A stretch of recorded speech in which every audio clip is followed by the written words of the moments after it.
यानंतरची बातमी आहे मुंबईमधनं। मुंबईमध्ये अनेक मोठ्या समस्या असताना देखील सध्या एका कामावरून ठाकरे गट आणि शिवसेनेमध्ये श्रेयवाद सुरू झालाय। वरळी नाका परिसरामध्ये आचार्य अत्रे चौक या बस स्टॉपची निर्मिती झाली आहे। मात्र हा बस स्टॉप आमच्याच पाठपुराव्यामुळे झाल्याचं ठाकरे गट आणि शिवसेना असं दोघांचंही म्हणणं आहे। तसे बॅनर्स या बस स्टॉपवर लावण्यात आलेत। महत्त्वाचं म्हणजे बॅनरबाजी करून श्रेयवाद केला जातोय। त्या बस स्टॉपचं काम अद्यापही अपूर्ण असल्याचं दिसून येतंय।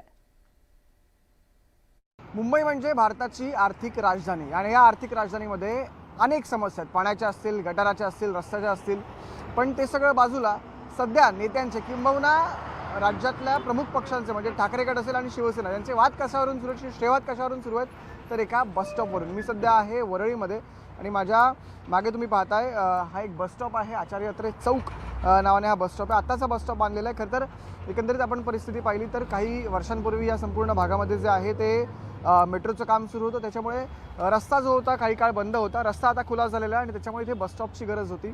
बस स्टॉप आता उभारलेला आहे, मात्र या बस स्टॉपवरून श्रेयवाद सुरू झालेला आहे ठाकरे गटामध्ये आणि शिवसेनेमध्ये। शिवसेनेचे देखील बॅनर या बस स्टॉपवरती लागले आहेत, ठाकरे गटाचे बॅनर देखील या बस स्टॉपमध्ये लागले आहेत। शिवसेनेचा असा क्लेम आहे की वनिता नरवणकर यांच्या सूचनेनुसार हा बस स्टॉप लावण्यात आलेला आहे। तसंच ठाकरे गटाचा क्लेम असा आहे की हा जो बस स्टॉप आहे हा अभिजित पाटील युवासेना विभाग अधिकारी आहेत यांच्या कुठेतरी सूचनेनंतर किंवा पाठपुरवठ्यानंतर हा बस स्टॉप जो आहे ते इथे उभारण्यात आलेला आहे। खरं तर मुंबई इतकं मोठं शहर आहे, इतक्या समस्या आहेत या मुंबईच्या आणि नेते मंडळी भांडतायत कशावरून तर या बस स्टॉपवरून। आता आणखी एक याच्यामध्ये महत्त्वाचा विषय म्हणजे हा जर बस स्टॉप आपण पाहिला तर या बस स्टॉपचं काम देखील जे आहे ते पूर्ण झालेलं नाही आहे। बस स्टॉपच्या पाठी एक पत्रा असतो, तो पत्रा असणं आवश्यक असतं, तो पत्रा देखील कुठे लागलेला दिसत नाही आहे। बस स्टॉपची अवस्था जरी आपण पाहिली तर बस स्टॉपची अवस्था पण काही उत्तम अशी नाही आहे। पुढचा समोरचा बस स्टॉप जर आपण पाहिला तर तो बस स्टॉप अक्षरशः तसाच पडलेला आहे, त्याच्यामध्ये ना मागे पत्रा आहे ना पुढे वरती कोणत्याही प्रकारचा पत्रा आहे। पोस्टर्स जे असतात ते देखील निघालेले आहेत, रंगसुद्धा उडालेला आहे। अशी या बस स्टॉपची अवस्था आहे आणि अशा बस स्टॉपवरून सध्या श्रेयवाद सुरू आहे। म्हणजे एकतर काम केलं आहे ते पण अपुरं केलं आहे आणि त्या अपुऱ्या कामावरून देखील त्या दोन प्रमुख पक्षांमध्ये जे आहे ते सध्या श्रेयवाद सुरू आहे। त्याच्यामुळे अर्थात ही आता श्रेयवादाची लढाई कुठवर जाते पाहणं खूप जास्त महत्त्वाचं आहे। व्हिडिओ जर्नलिस्ट प्रवीण शेट्टींचा मी संकेत वराक, न्यूज 18 मराठी, मुंबई। यानंतर एक अत्यंत महत्त्वाची आणि मोठी बातमी समोर येते। ही बातमी कांद्याच्या भावासंदर्भात आहे। कांद्याच्या भावात वाढ होताच सरकार आता अलर्ट मोडवर आल्याचं पाहायला मिळतंय। नागरिकांना दिलासा देण्यासाठी नाफेडने खरेदी केलेला कांदा हा लासलगावमधून दिल्लीला पाठवण्यात येणार आहे। तर आज दिल्लीला हा कांदा पाठवला जाईल।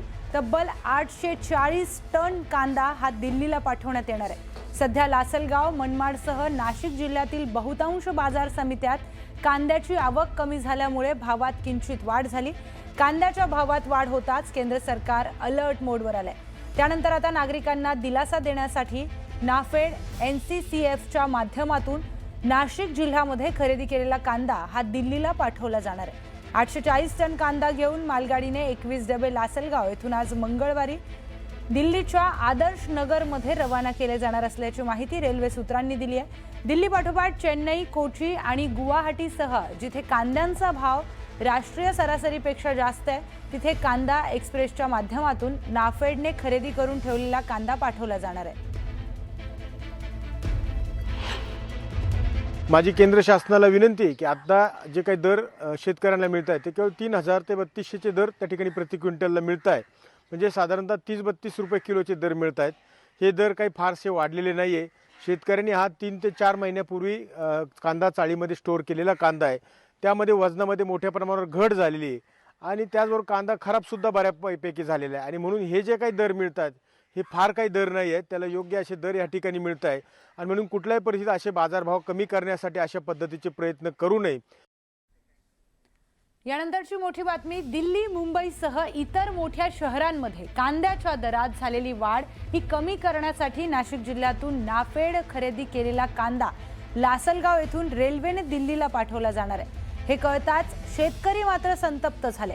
केंद्र सरकारने दिल्लीऐवजी विदेशामध्ये निर्यात करावा अशी मागणी शेतकऱ्यांनी केली आहे। मी आता उभा आहे मनमाड बाजार समिती इथे शेतकरी कांदा घेऊन आलेले आहे। मात्र जेव्हा त्यांना कळालं का केंद्र सरकार पुन्हा कांद्याच्या दराबाबत हस्तक्षेप करत आहे, लासलगाव इथून एक रॅक कांदा घेऊन दिल्लीला जाणार आहे.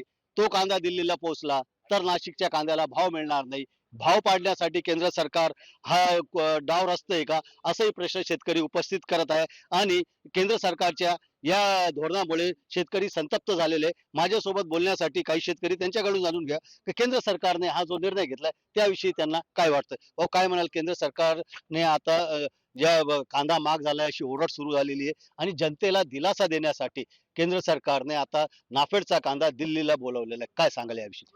कसं आहे, पहिली गोष्ट शेतकऱ्यांचा विचार कोणीच करत नाही.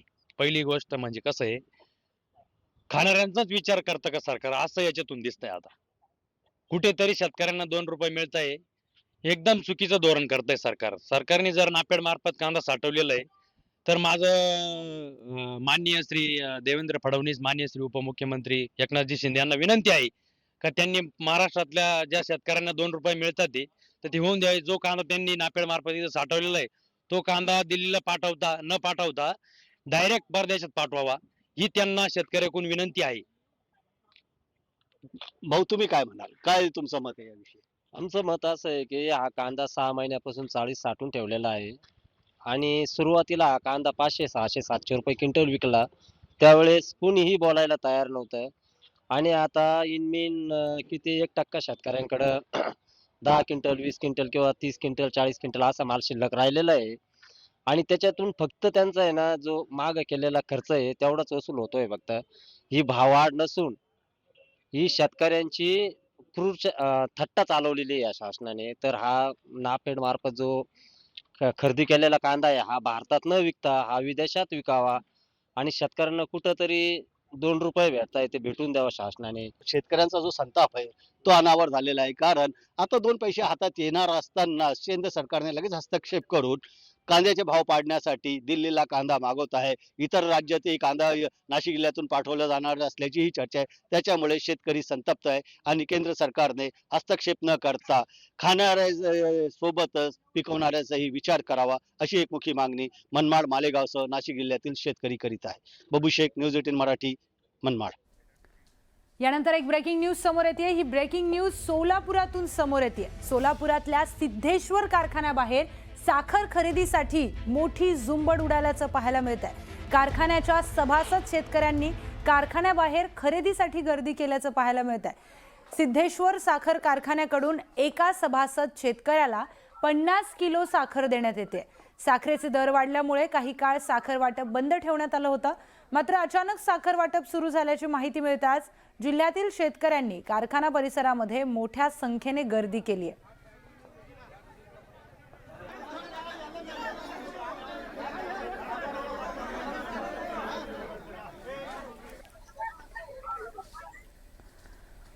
साखरेच्या वाढत्या दराचा परिणाम आता थेट चहावर झाल्याचं पाहायला मिळत आहे. त्या संदर्भात एक मोठी बातमी. चहाच्या कपाला आता महागाईची झळ लागल्याचं पाहायला मिळत आहे. कारण चहाचा एक कटिंग कप 15 रुपयांपर्यंत जाण्याची शक्यता आहे. कारण साखरेच्या दरवाढीमुळे चहाचा कप हा महाग होण्याची देखील शक्यता आहे. साखर आणि चहा तयार करण्यासाठी लागणाऱ्या कच्च्या मालाचा खर्च देखील वाढल्यामुळे चहा व्यावसायिकांवरील आर्थिक ताण वाढलाय. साखरेच्या दरवाढीमुळे देशभरात चहाच्या किमतींवर परिणाम होत असल्याचं दिसून येत आहे. याच पार्श्वभूमीवर टी कॉफी असोसिएशनच्या बैठकीत कटिंग चहाची किंमत आता 15 रुपये करण्याचा निर्णय घेण्यात आल्याची माहिती असोसिएशनचे अध्यक्ष प्रमोद वाकोडे यांनी दिली. त्यामुळे चहाप्रेमींच्या खिशाला आता आणखी झळ बसणार आहे. भविष्यामध्ये साखरेचे दर लक्षणीयरित्या कमी झाले आणि चहासाठी लागणाऱ्या कच्च्या मालाच्या किमती या नियंत्रणात आल्या तर चहाच्या दराबाबत पुन्हा विचार केला जाईल, अशी भूमिका असोसिएशनकडून घेण्यात आली आहे. साखराचे भाव वाढले आहेत, गॅसचे भाव वाढले आहेत, दुधाचे वाढले आहेत. जे गोरगरिबांना खिशाला परवडणार नाही असा चहा राहिला नाही. त्यामुळे चहाचा भाव वाढवा लागतो. किती वाजता? 10-15. सुपरचा भाव 15, चहाचा भाव 10. साखर किती मिळाली? साखर 72 रुपयाने मिळाली. दुधाचा भाव बी वाढलेला आहे, 70 रुपये झालेला आहे. चहा प्यावाकांना हीच कळानं गेले. मुळामध्ये 5 रुपयाला चहा होता, आता 10 रुपये, 15 रुपये. मग चहा प्यावा का नाही माणसानं? कशावर वाढला म्हणजे तो? आता साखर वाढली, गॅस वाढला, सगळंच वाढले. त्याच्यामुळे आता चहाचे भाव वाढले म्हणाले. आता रोज 15 चहा पित असतो, आता 4-5 चहा प्यायची बारी आली.